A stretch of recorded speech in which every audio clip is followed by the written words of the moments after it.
오늘 사도신경 강의 7번째 시간으로 산자와 죽은 자를 심판하러 오시리라, 산자와 죽은 자를 심판하러 오시리라 라는 제목을 함께 은혜 나누기를 원합니다.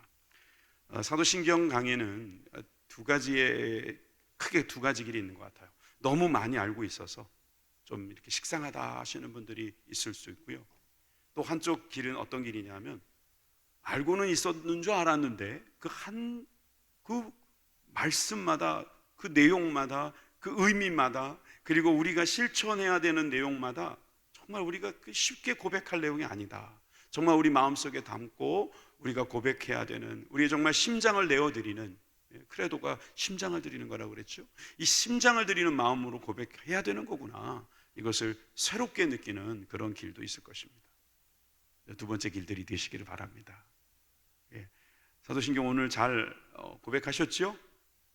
오늘은 바로 7번째 부분을 고백해 보겠습니다. 여러분, 저리로서 산자와 죽은 자를 심판하러 오시리라. 여러분, 오늘은 재림에 대한 말씀이겠죠? 주 예수의 강림에 대한 말씀이실 겁니다. 여러분들은 예수님의 재림을 믿으십니까? 믿으셔야 돼요. 주님께서 정말 우리를 위해 죽으시고 부활하시고 하늘에 올라가신 것까지만 믿으시면 안 돼요. 오실 것을 믿으시기 바랍니다. 우리가 오늘 끝나고 나서 하나님의 나팔소리 천지진동할 때 이 찬양 부를 건데요, 이게 가사가 좋기도 하지만 멜로디가 좋아요. 딴따단 따단 따단 따단 따단 따단 따단 이러니까 사람들이 이거를 아주 신나게 박수치면서 막 신나게 부르는데 이게 보통 메시지가 아니거든요. 이 메시지가 사실은 이 재림신앙, 이 주님이 다시 오신다는 이 귀한 마음을 고백하는 것이기 때문에 이것을 분명하게 고백한 사람들은 그냥 춤만 출 수가 없는 거죠. 어떨 때 보면 내가 지금 이대로 주님 오셔도 되는가? 지금 주님 오셨을 때 나는 정말 반기고 감사하고 하나님 앞에 참 마라나타 막 이렇게 외칠 수 있는 그런 마음 가운데서 모셔드리고 있는 건가? 여러분 생각해 보시기를 바랍니다. 저는 우리 모두에게, 저를 포함해서 우리 모두에게 도전합니다. 여러분, 지금 주님 오셔도 되겠습니까? 예배 중에 주님 오셔도 되겠습니까? 오시면 오시는 거지 뭐 우리가 되냐 안 되냐 이렇게 말할 수 없는 거예요. 그러니까 이 말 뜻은 뭐냐면 준비되셨습니까?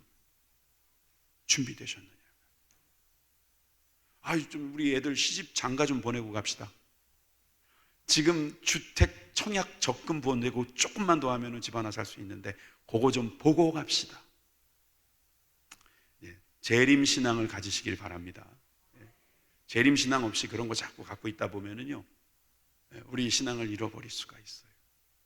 그래서 저는 건강한 교회일수록 이 재림에 대한 말씀을 자주 선포해야 된다고 생각해요. 우리가 나태해지기 쉽거든요. 우리가 삶에 완전히 젖어들어 있을 가능성이 있거든요.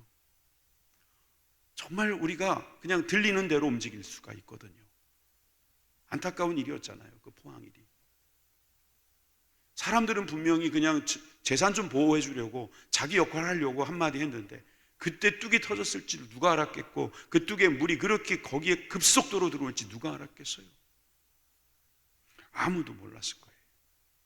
다들 이제 기상청에서부터 대통령까지 그래도 막 밤을 새면서 근무를 했더니 그래도 큰 사고가 안 일어나는구나 라고 이제 가슴을 쓸어내고 있는데 그 뒤에서 그냥 우리가 한 방 맞은 것 같은 거예요.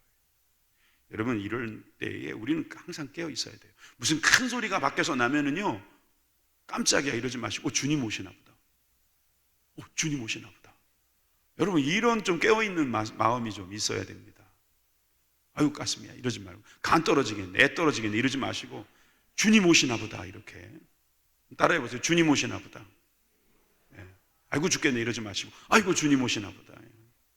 주님 오시는 거예요. 주님 기다린 사람은 그렇게 외치게 될 거예요.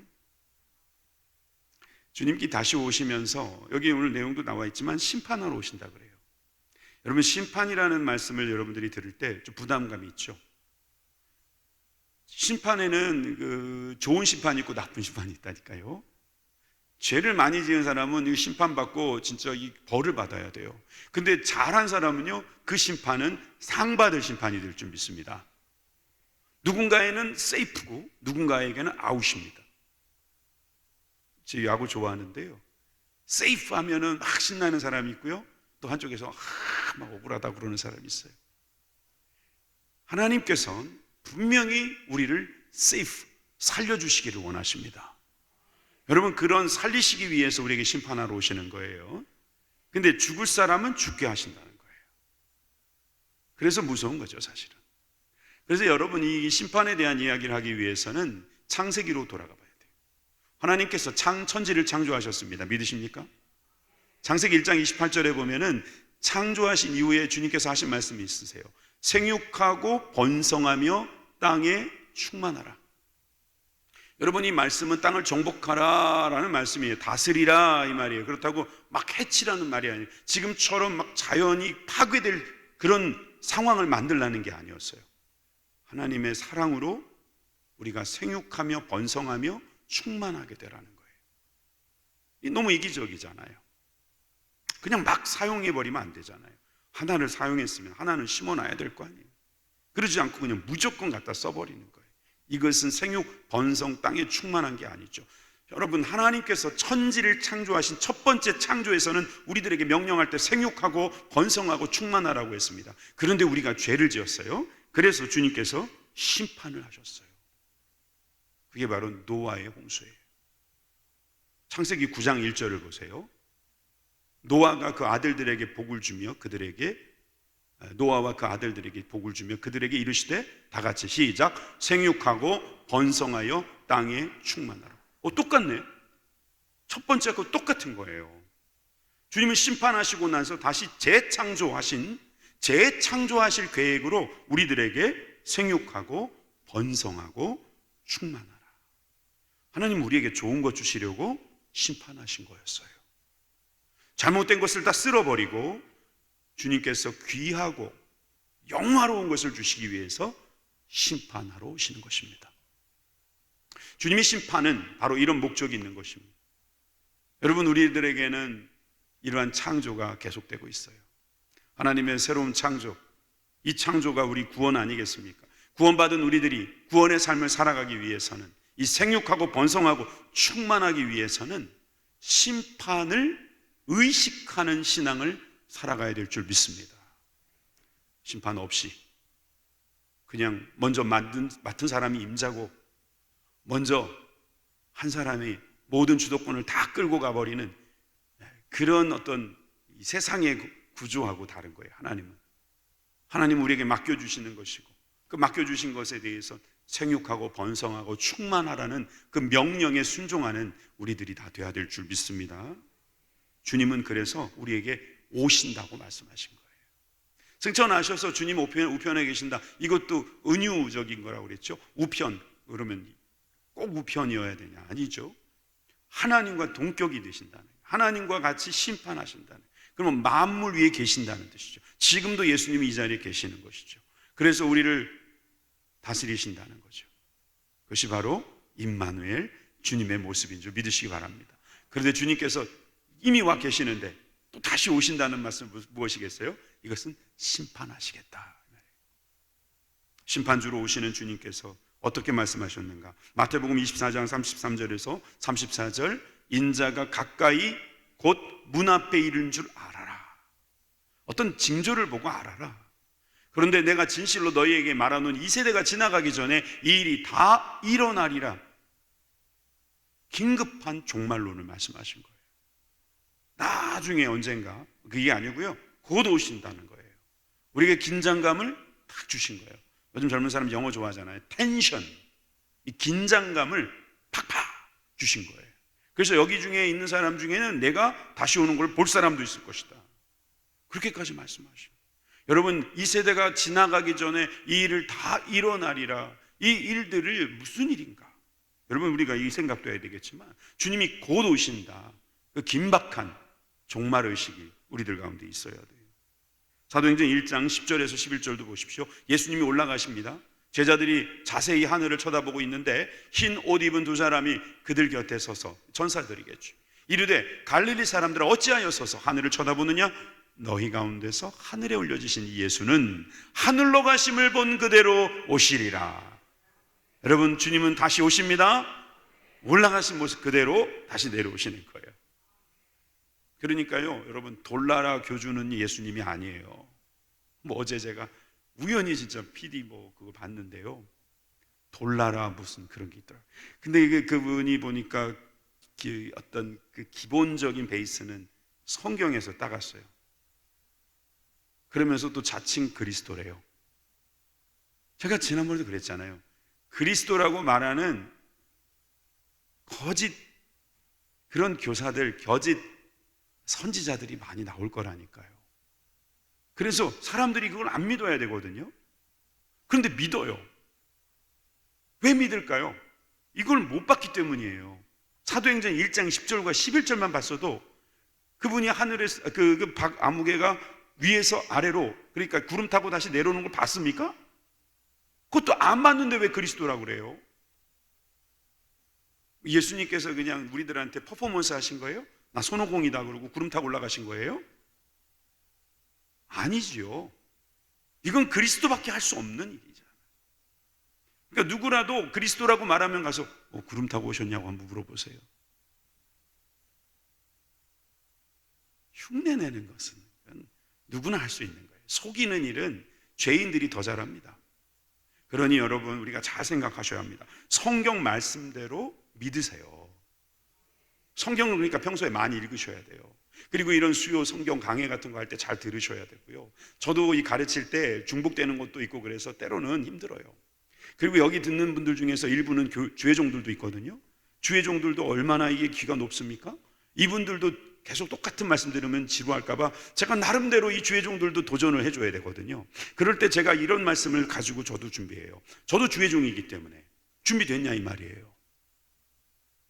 말씀을 아는 것도 중요하지만, 내가 예수님이 구름 타고 오신다는 거 이거 아는 것도 중요하지만, 그것을 우리가 인식하고 있다면 아무나 그리스도라고 믿지 않는 것이요. 진정한 그리스도는 말씀 그대로 이루시는 거예요. 말씀 없이 자칭 또는 속칭 또는 타칭, 이거 그리스도는 말도 안 되는 거예요. 주님이 속히 오신다고 말씀하시면서 천사들이 우리들에게 해주신 말씀 우리가 기억해야 합니다. 요한계시록 3장 11절 다 같이 읽습니다. 시작. 내가 속히 오리니 내가 가진 것을 굳게 잡아 아무도 내 면류관을 빼앗지 못하게 하라. 여러분, 주님 속히 오신다고 하셨어요. 근데 굳게 잡으래요. 뭘 가진 거예요? 여러분들이 믿음 가졌잖아요. 예수님이 주신 믿음을 가졌잖아요. 이걸 가지고 지키시라고요. 그래야지 나중에 면류관을 놓치지 않죠. 평생 예수님 잘 믿다가 마지막에 그걸 놓치면 어떡해요? 잘 지키십시오. 신앙은 그래서 생활하는 것이지만 지키는 것입니다. 특별히 이런 코로나 같은 어려움이 있을 때 지키셔야 돼요. 교회 나오셔야 돼요. 아니 비디오로 보면 되지, 영상으로 보면 되지, 거기도 계시고 여기도 계시는데. 좋습니다. 근데 지키시길 바랍니다. 신앙을 지키셔야 돼요. 신앙을 지키는 게, 거기에서 드리는 게 좋으면 지키세요. 그런데 여기에 와서 하는 게 좋으면 여기서 하세요. 지키세요. 이거 지키지 못하면요, 주님 오셨을 때 가슴을 치고 통곡하며 후회할 것입니다. 마태복음 16장 28절에도 보면 진실로 너희에게 이르노니 여기 서 있는 사람 중에 죽기 전에 인자가 그 왕권을 가지고 오는 것을 볼 자도 있을 것이다. 주님이 심판주로 오실 때 왕처럼 오신다는 거예요. 왕으로서 다스리시고 계시는 주님께서 이제 마지막 심판을 통하여 영벌과 영생으로 나누어, 오늘 본문에 나오는 염소와 양으로 나누어 주님께서 심판도 하시고 또 상도 주시겠다 말씀하신 것을 꼭 기억하시기 바랍니다. 여러분, 재림 신앙에 대해서 또 재림 설교를 우리가 하는 가운데서 우리가 꼭 기억해야 될 것 중에 하나는, 우리가 알고 있는 예수님의 다시 오심을 통한 이전 구속사적인 이런 역사적 여러 가지 신학 지식입니다. 이것이 여러분들에게 있어서 도움이 된다면 여기에 도움이 됩니다. 만약에 여러분들을 현혹하기 위해서 어떤 사람이 소위 무슨 설을 가지고 나왔을 때, 나 그거 들어본 적 있어. 신앙 고백이 신앙 고백, 특히 사도신경의 목적 중에 하나가 이단으로부터 나를 지키는 거거든요. 그랬을 때 이러한 지식도 좀 필요한 거예요. 난 처음 들어봤는데 이런 소리 하면서 혹 하면 안 돼요. 교회에서 안 주무시고 잘 들으시면요, 여러 가지 들을 수 있거든요. 오늘 그 중에 하나, 아주 예전부터 교회 잘 나오신 분들은 옛날에 한번 들어본 것 같은, 그러나 이제 오랜만에 한번 들어보는 그런 말씀을 제가 전할 건데요.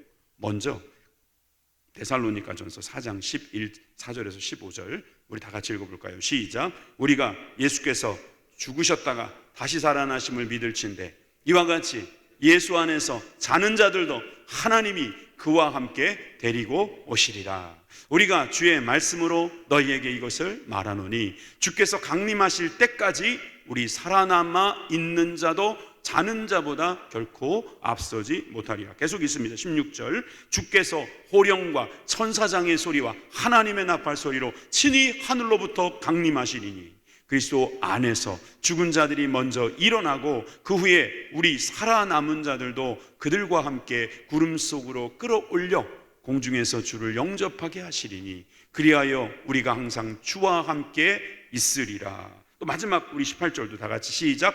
그러므로 이러한 말로 서로 위로하라. 아멘.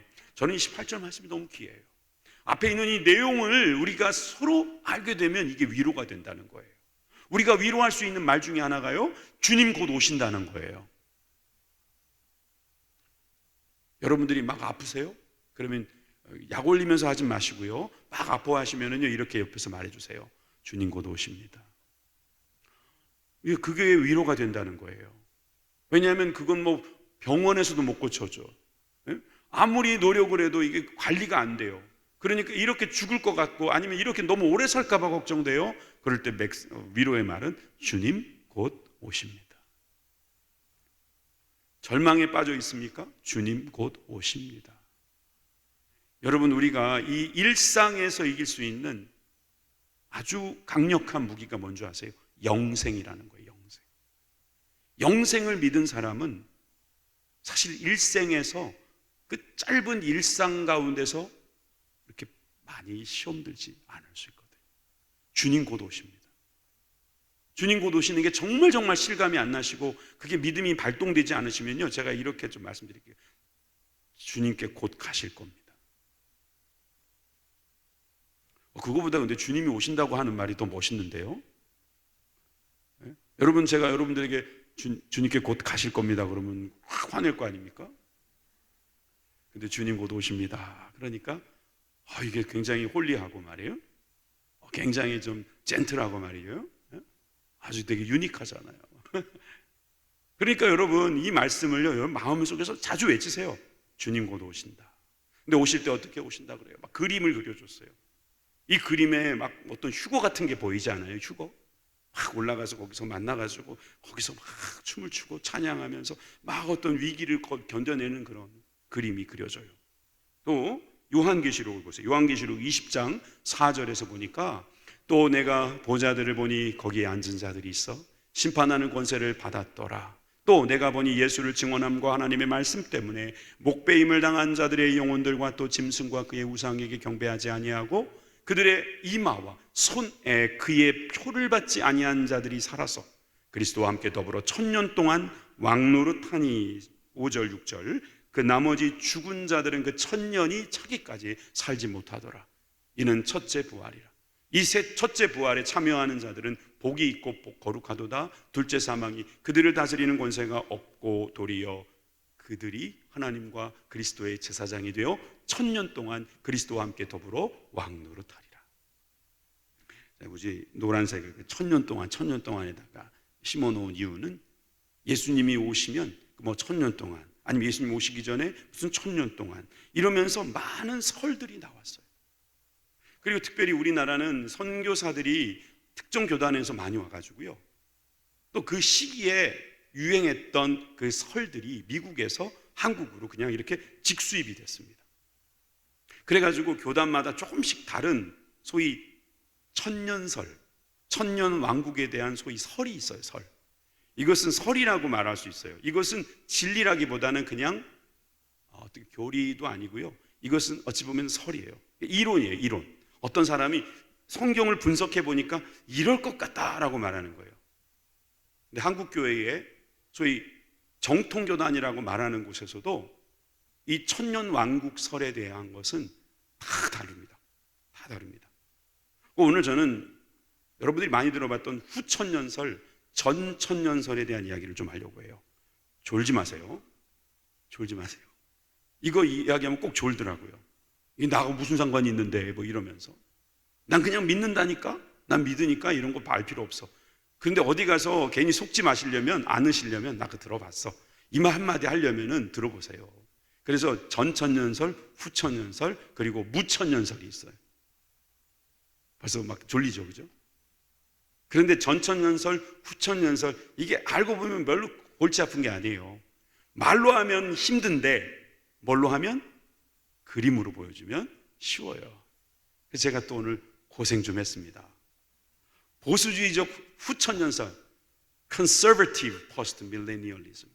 여러분, 이 후천년설은 말 그대로 설이야, 설. 구약시대와 신약시대, 예수님이 이제 십자가에 죽으시고 천년 왕국이 온다, 이렇게 보는 거예요. 성경을 분석해 보니까 신약시대의 끝에 천년 왕국이 오는데 백보자의 심판이 있기 전에 예수님께서 강림하신다는 거예요. 이게 소위 보수주의적 후천년설입니다. 많은 선배들이 많이 그걸 주장했어요. 어거스틴도 이거를 주장한 것 같아요. 그러니까 백보자 심판 전에 예수님께서 오신다는 것은 오케이. 그런데 천년 왕국이 지나고 나서 예수님이 재림한다면, 여러분, 이 후천년설에 있어서 이 후라는 말은 무슨 뜻이냐면 그리스도의 재림이 후에 온다는 뜻이에요. 그래서 여러분들이 후천년설 할 때 왜 이게 후가 들어갔을까? 그러면 천년왕국 후에 예수님이 오시기 때문이다. 한번 따라해 보세요. 천년왕국 후에, 빨리 따라해 보세요. 천년왕국 후에 그리스도께서 재림하시리다. 재림하신다. 이게 바로 후천년설의 원리인데, 천년왕국과 백보자 심판. 저 신천신지는 저기 과천에서 시작된 신천지 그거 아니고요. 새하늘과 새 땅으로 올라가는 사람, 그리고 지옥으로 내려가는 사람이 백보자 심판 이후에 정해진다. 이게 소위 후천년설인데요. 성경적 뒷받침이 약해요. 뒷받침이 약해요. 그러니까 제가 말했잖아요. 설이라고. 자, 두 번째 설은 자유주의적 후천년설입니다. Liberalistic Postmillennialism입니다. 이게 바로 자유주의 신학을 가진 사람. 그분들은 그 양반들은요, 그리스도를, 예수님을 그냥 선구자 정도로 생각합니다. 우리를 구원하실 분으로 생각하지 않아요. 그러니까 이들이 생각할 때는요, 후천년설이라는 게 이게 의미가 없는 것 같아요. 언제 재림하고 이런 게 없고요. 그냥 지상 하나님의 나라, 지상에 하나님의 나라가 건설될 것이다. 이렇게 보면서 언제 오실지 모르지만 하여튼 오신다. 그래가지고 후천년설이라고 그냥 불러줍니다. 그런데 이건 당연히 말이 안 되는 거죠. 이건 예수님을 구주로 인정하지 않는 이들의 대부분의 주장이기 때문에 이것은 그냥 정말 말 그대로 설이에요. 자, 그리고 지금부터 세 가지 설은 조금 많은 분들이 동조하거나 이렇게 병행해서 참고하는 내용이니까 잘 들어보세요. 이제부터는 전천년설. 그럼 전천년설은 천년왕국 전에 오는 걸 말하는 거죠. 그죠? 그러면 보세요. 7년 대환란 전에 오실까요? 아니면 후에 오실까요? 요게 중요하죠. 그죠? 근데 이 역사적 전천년설은 7년 환란 후에 오신다고 주장합니다. 그래서 7년 대환란은 기독교인들이 같이 고통을 당한다고 보는 거예요. 그리고 아마겟돈 전쟁도 주님의 재림과 함께 이렇게 사인으로 나타날 수 있는 것이다, 이렇게 보고, 그럴 때 이제 재림의 증표로 삼아도 된다. 그리고 곡과 마곡의 전쟁은 바로 천년왕국 이후에 일어나는 것이다 라고 하는 비교적 역사적인 근거와 또 성경의 근거를 가지고 전천년설을 주장하는데, 한국교회의 일부 교회가 이걸 믿고 있어요.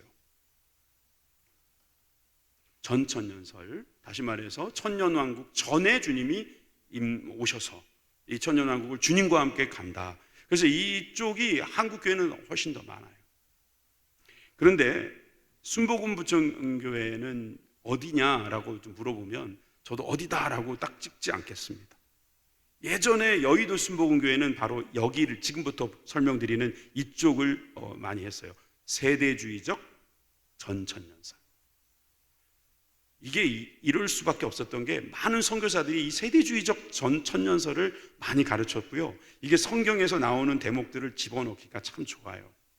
다시 보시겠습니다. 여기에 신약시대가 지나고 나서 7년 대환란이 시작되기 전에, 즉 그러니까 교인들은 고난을 당하지 않도록 주님께서 휴거를 시켜주신대. 근데 그 휴거를 시킬 때 주님 그리스도께서 재림하신다는 거예요. 그게 아까 데살로니가전서 4장에 나와 있는 그것과 딱 맞아떨어지면은 공중에서 주님과 우리는 같이 지내면서 7년 대환란은 이 세상에서만 일어나는 것으로 마치 환상적인 그런 어떤 그림이 그려집니다. 특히나 일제시대나 같이 고난을 받고 있을 때 이 요한계시록에 나와 있는 이런 귀한 메시지나 또 이 데살로니가전서 이 휴거 같은 것들을 읽게 되면은요, 희망이 생기죠. 소망이 생기죠. 그래서 이게 굉장히 힘을 얻었어요. 그런데 이것이 7년 대환란이 지나고 나면 어떻게 되냐면 그리스도인들이, 성도들이 다 같이 다시 지상으로 강림한다. 그리고 나서는 그 다음부터는 비슷해요. 계속 눌러봐요. 아마겟돈 전쟁과 곡과 마곡의 전쟁, 그거 전에 7년 대환란이 끝나고 나서 그리스도와 성도의 지상재림이 있을 것이다. 이렇게 보는 세대주의적 전천년설. 다시 말씀드리지만 한 가지 설만 가지고 내가 맞고 너는 무조건 틀리다, 넌 이단이다 이러지 마세요. 그래서 제가 가르쳐 드리는 거지, 우리가 이걸 갖고 뭐 한번 가보자 그런 거 아닙니다. 지금 하고 있는 이 설교는 유튜브에 녹화돼서 계속 올려놓을 것입니다. 여러분들이 나중에 보실 수 있을 거예요. 무천년설이 있습니다. 이제 마지막으로 무천년설. 의외로 개혁주의, 한국에 있는 장로교단들이 이 무천년설을 많이 믿어요. 그리고 순복음교회 쪽은 아까 세대주의적 전천년설을 수정해서 믿는 것 같고요. 이 언밀레니언리즘이라고 해서 어라는 말은 없을 무자의 그 소위 영어 라틴어식 표현으로 어를 집어넣은 건데요. 이거는 이렇습니다. 구약 신약 지나가는데 신약 시대를 천년 왕국으로 보는 거예요. 그래서 7년 대환란이 일어나긴 일어나는데 그것도 교회들이 핍박을 견디는 거예요. 그리고 나서 백보자 심판 이전에 주님께서 재림하신다. 이렇게 믿는 겁니다. 그리고 천국과 지옥으로 나누어진다. 이 무천년설을 미는 개혁주의 신학자들도 꽤나 많습니다. 여러분 들어보니까 어때요? 졸리죠? 벌써 휴거당하신 분이 계신 것 같아요. 입신하신 분도 계시고. 저도 이 설은 안 좋아하는데요. 우리가 다른 신천지나 하나님의 성회나 소위 이단들에게요, 안 속으려면 그들이 대충 어디에서 놀고 있는지는 봐야 돼요. 그래서 이 모든 설은요, 설이에요, 설. 모든 설은 다양한 거예요. 그리고 그 설을 뒷받침하는 말씀이 성경에 있기는 있어요. 그런데 이거를 조합을 하다 보면은 이게 정확하게 그렇게 말하기는 어려워요. 그리고 중요한 건 이제부터인데요. 여러분, 이게 그렇게 중요한 게 아니라는 거죠. 왜 그런지 아세요? 오늘 읽은 본문 때문입니다. 오늘 본문에 보시면 마태복음 25장인데요. 이게 소위 예수님께서 우리에게 말세를 준비하기 위해서 종말론적 신앙을 주기 위해서 주신 말씀인데 다 같이 한번 읽어보겠습니다. 31절 시작. 인자가 자기 영광으로 모든 천사와 함께 올 때 자기 영광의 보좌에 앉으리니 모든 민족을 그 앞에 모으고 각각 구분하기를 목자가 양과 염소를 구분하는 것 같이 하여 양은 그 오른편에 염소는 왼편에 두리라. 주님께서 심판하러 오셔서 좌우 딱 나누시고 죽일 놈 살릴 놈 이렇게 딱 정하신다, 뭐 이렇게 보일 수 있어요. 그러니까 사람들은요, 이 25장을 읽을 때마다 이건 매우 윤리적인 삶을 살아야 된다고 생각하는 거예요. 왜 그러냐면 구분하는 데 있어서 기준이 있을 것 같지 않냐, 그런 생각을 하는 이유가 35절 36절을 보세요. 35절 36절에 보니까 내가 줄일 때에 너희가 먹을 것을 주었고 목마를 때에 마시게 하였고, 목마를 때도 했어야 되는데, 그리고 나그네 되었을 때 영접하였고 헐벗었을 때에 옷을 입혔고 병들었을 때 돌보았고 옥에 갇혔을 때 와서 보았느니라. 주님이 그렇게 말씀하실 때 제자들이 우리가 언제 그랬습니까? 그랬더니 작은 자들에게 한 것이 바로 나에게 한 것이다. 그러니까 많은 사람들에게 구제하고 그들을 돌보고 불쌍히 여기는 것이, 이것이 바로 내가 양이 되는 길이다. 이렇게 뻔하게 해석을 해버려요. 제가 지금 뻔하게라고 말했죠? 조금 전에 읽었던 게 35절입니다. 36절 읽었습니다. 근데 34절을 빠뜨리면 안 된다는 거예요. 성경은 빠뜨리면 안 되는 구절이 너무너무 많아요. 34절 다 같이 시작. 그때에 임금이 그 오른편에 있는 자들에게 이르시되 내 아버지께 복 받을 자들이여 나와 창세로부터 너희를 위하여 예비된 나라를 상속받으라. 이미 아버지께 복을 받은 사람들에게 주는 메시지로도 볼 수 있어요, 이 말씀은. 그러니까 우리가 예수님을 믿은 다음에 진정으로 하나님을 사랑하고 예수님을 섬기면서 살아갈 때에 우리는 그 예비된 상속을 받는다는 것을 잊으면 안 돼요. 그러니까 은혜로 구원받은 거예요. 내가 이렇게 도왔더니 천국, 내가 돌보지 못했으니 지옥, 이게 아니고요. 천국과 지옥 가는 길은 하나님께서 이미 정해 놓으셨다. 그러니까 정해 놓으셨다는 것은 하나님께서 결정하실 바다, 이 말이에요.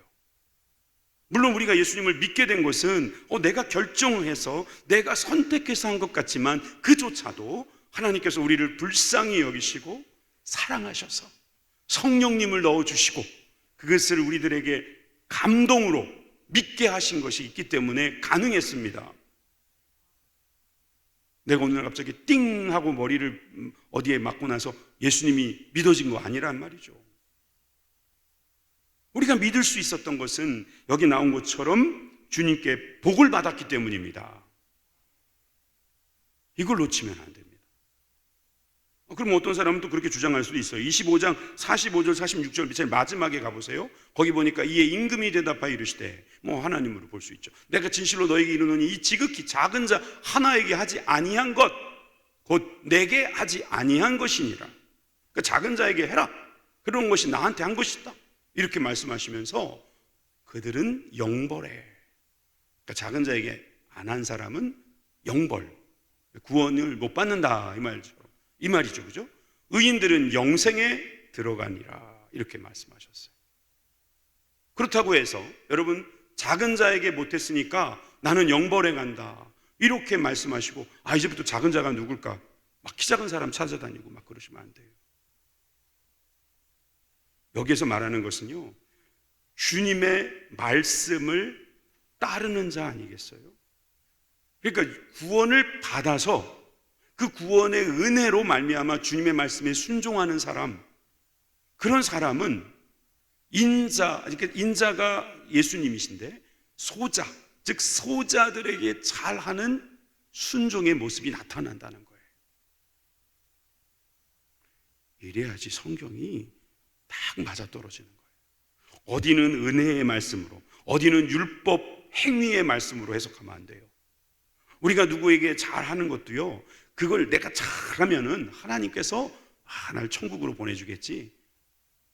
얼마나 잘해야 되는 줄 아세요? 그러려면 100점을 잘해야 돼요. 100점으로 잘해야 돼요. 100점으로 잘할 자신이 우리는 없어요. 근데 우리가 왜 잘해야 됩니까? 구원 받았으니까 잘하는 거예요. 구원 받고 나니까 영원한 상속을 받을 거니까 인자에 대한 말씀, 소자에 대한 말씀이 다 아멘 다 되는 거예요. 다 되는 거예요. 이 말씀이 들리지 않고 이 말씀대로 행함이 안 나오는 사람은 영벌에 들어간 사람이죠. 그 말씀을 마지막에 최종 결론으로 해준 건데 그걸 또 네 거랑 바로 붙여가지고 봐라, 이거는 행위 구원이다, 이렇게 버리면 안 돼요. 우리 구원은 오직 은혜로 말미암아 되어지는 줄 믿으시기 바랍니다.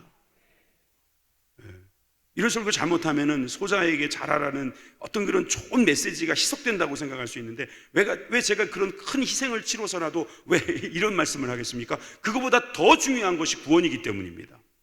우리는 은혜로 구원받는 거예요. 평생을 정말 엉망진창으로 살았는데 마지막에 죽기 직전에 예수님을 딱 믿고 간 사람, 그걸 보면서 우리는 그게 뭐냐고, 이게 뭐냐고 막 그럴 분들이 있겠죠. 그러게요. 은혜의 구원이라는 거예요. 남이 은혜 받으면 참 힘들어 하더라고, 우리는. 근데 나한테 은혜를 주시면 너무 좋아하는 거예요. 이게 구원의 원리예요. 용서도 그래서 할 수 있는 거예요. 자, 오늘 그 용서의 설교도 아니고 그러니까 다시 한번 오늘 읽었던 본문에서 다시 한번 강조합니다. 주님께서 우리에게 주시는 그 은혜를 아는 사람은 주님께서 오실 때에, 심판하실 때에 주님의 말씀대로 살아가고 있는 모습이 나타날 것입니다. 그러려면 우리가 깨어 있어야겠죠? 맞습니다. 깨어 있어야 합니다. 그리고 요한계시록 2장 2절에서부터 3절에 보니까 주님께서 우리의 수고와 행위와 수고와 인내를 아신대요. 그 밑에도 보세요. 악한 자들 용납하지 않고 사도라 하되 아닌 자들을 시험하여 그 거짓된 것을 드러낸 것과, 거짓된 것 드러내는 일이죠. 그죠? 또 3절에 또 내가 참고 내 이름으로 위하여 견디고 게으르지 아니한 것 다 주님이 안다. 내가 나를 위해서 얼마나 애썼는지 안다. 심판주는 다 알고 오시는 분이에요. 전 돈이 없어가지고 많이 못 도왔네요. 제 입에 풀칠하기도 너무 힘들어요. 그러면 저렇게 열심히 돕고 열심히 막 정말 많은 것들을 하나님께 바치는 사람에 비하면 저는 정말 보잘것없는데 어떡하지요? 주님은 다 아십니다. 주님은 여러분들의 마음을 다 아시니까 없는 중에도 여러분들이 드릴 수 있는 마음만 있다면, 시간이든 물질이든 여러분들의 마음이든 정말 그걸 드릴 수 있다면, 어떤 사람은 돈의 여유가 있으니까 마음의 여유가 있어 보여요. 어떤 사람은 돈의 여유가 없으니까 마음의 여유도 없는 것 같아요. 시간이 없어서. 제가 운전해 보니까요, 좀 부자 동네에 가면 차들이 느릿느릿 양보도 잘하더라고. 근데 좀 막 이렇게 막 건설이 많고 막 바쁘게 다니는 좀 나름대로 막 이렇게 좀 바쁜 동네에 가잖아요. 양보가 없어요. 그러니까 사람들이 그런 말 하잖아요. 돈 때문에 죄를 짓는다고. 그러면은 이건 너무 정신이 없어요. 우리도 정신이 없는데 사람마다 컴퓨터를 달아놓은 것도 아니고. 근데 주님은 아십니다. 내가 하노라. 그것이 바로 심판주로 오실 주님을 믿는 재림신앙입니다. 억울하십니까? 주님 다 아십니다. 서운하십니까? 주님 다 아십니다. 베드로전서부터 볼게요. 3장 20절에 보니까 오래 참고 기다릴 때에 복종하지 아니하던 자들은 노아의 방주 때처럼 멸망할 것이다. 그 말입니다. 베드로후서 3장 12절에서 13절에요. 하나님의 날이 임하기를 바라보고 간절히 사모하라. 이것이 종말신앙입니다. 주님 오지 마세요. 좀 더 기다렸다가 오세요. 이게 아니라 빨리 오세요. 어서 오세요. 마라나타 주 예수여 오시옵소서. 간절히 사모할 수 있기를 바랍니다. 머리로는 안 되죠. 그죠? 머리로는 안 돼요. 계획이 있으니까. 그럼 머리로는 안 되는데 믿음으로 되는 거예요. 내가 잘 되는 것보다 더 중요한 것은 주님의 나라가 임하는 것입니다. 그러면 이게 되는 거예요. 내가 집을 사는 것보다 더 급한 것은 주님의 나라가 이 땅 가운데서 이루어지는 것입니다. 내 아이들이 성공하고 내 아이들이 잘 먹고 잘 사는 것보다 더 중요한 것은 영혼 구원 받는 거예요. 네가 조금 늦게 잘 먹고 잘 살도록 좋다. 그런데 예수님은 믿어라. 이렇게 기도할 수 있는 거죠. 그게 재림신앙이에요. 마태복음 25장 13절이 제가 오늘 준비한 마지막 말씀인데 같이 읽고 마칩니다. 시작. 그런즉 깨어 있으라. 너희는 그날과 그때를 알지 못하느니라. 재림신앙을 갖고 있는 사람은요, 깨어 있어요. 깨어 있다고 잠자지 말라는 게 아니에요. 주님 곧 오신다는 거예요. 주님 사모하는 거예요. 주님께서 원하시는 삶을 지금도 살아가고 있는 거지요. 정리합니다. 오늘 세 가지로. 사실 재림신앙을 주신 이유 이 세 가지예요. 정리된 건데 재림신앙을 고백해야 되는 이유. 첫 번째, 영적으로 늘 깨어있게 하기 때문입니다. 이 재림신앙 없는 사람은 잠잘 수도 있어요. 기다리는 거, 타이밍이 중요하다 생각해가지고 아주 그 기회주의자인 거예요. 이렇게 늘 수요예배 때마다 막 오셔야 돼요. 늘 깨어있는 거예요. 무슨 특별 수용 예배, 수요예배 이런 거 만들지도 않겠지만 특별 수요예배만 오시면 안 될 것 같아요. 예? 그래도 오셔야 되지만 세상을 이기는 능력을 받게 된다는 거죠. 여러분들에게 재림신앙이 있기를 주님의 이름으로 축원합니다. 이것은 세상을 이기는 능력이기 때문입니다. 이걸 이길 수 있는 능력은 주님 곧 오신다. 주님 다 아신다 이거예요.